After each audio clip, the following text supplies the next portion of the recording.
impeachment of the President of the United States of America for obstruction of justice. I do not do this for political purposes, Mr. Speaker. I do this because I believe in the great ideals that this country stands for. Liberty and justice for all. The notion that we should have government of the people, by the people, for the people. I do it because, Mr. Speaker, there is a belief in this country that no one is above the law, and that includes the President of the United States of America. Mr. Speaker, our democracy is at risk. Mr. Speaker, this offense has occurred before our very eyes. It is perspicuous. It is easy to understand. Mr. Speaker, we are talking about a president who fired the FBI director who was investigating the president for his connections to Russian involvement in the president's election. Mr. Speaker, this is not about the president firing the FBI director because he was investigating someone else. It's because the FBI director was investigating the president himself. And after firing the director, he went on to let us know that he considered the investigation when he fired him.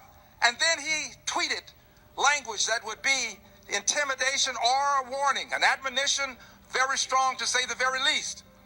Mr. Speaker, we cannot allow this to go unchecked. The president is not above the law. It is time for the American people to weigh in. Mr. Speaker, the American people are a part of this democracy. This is a participatory democracy. The American people don't participate on election day only. The American people participate daily, and this is your day to act. This is your day. I'm speaking to the American people. It is time for you to act. It is time for you to let us know where you stand. I've seen a poll that indicates that a majority now of those who are being polled are for impeachment. And I've seen another poll that says a plurality of those. Whether it's a majority or plurality, let's let the American people weigh in. The American people should speak up, speak out, stand up so that we will get a sense of what the American people want. This is not something to be taken lightly, and I do not. I think that this is one of the highest callings that a member of Congress has to address. I believe that this is where your patriotism is shown, where you demonstrate to the American people where you really stand. So I take this stand. It's a position of conscience for me.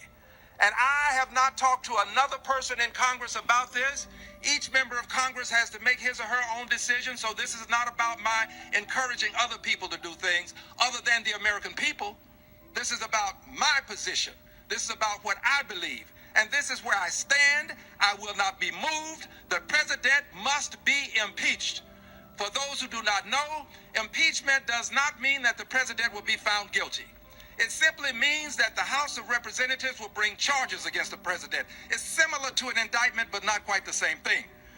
Once the president is impeached, then the Senate can have a trial to determine the guilt or innocence of the president, whether he is guilty or not guilty, to be more specific. But the House of Representatives has a duty that it can take up, and that is of impeachment. I stand for impeachment of the president. How can you weigh in? Well, you can contact my good friends over at Free Speech for People. And at this organization, they have a petition. The petition would allow you to weigh in and become a part of the nearly 1 million people who have already said the president ought to be impeached. You can weigh in at impeachdonaldtrumpnow.com. impeachdonaldtrumpnow.com. And believe me, if a plurality of the people are saying it now, and that's the poll that I really put my emphasis on, the one that says a plurality believes that the president should be impeached, more than 40%, I think that can grow. And I assure you, once you weigh in, American people, there will be a difference in the attitudes about this. I want to thank you, Mr. Speaker, for this opportunity, because but for this opportunity, you might not hear my voice. I am a voice in the wilderness, but I assure you that history will vindicate me. I assure you that righteousness will prevail. I assure you that no lie can live forever and truth crushed to earth will rise again.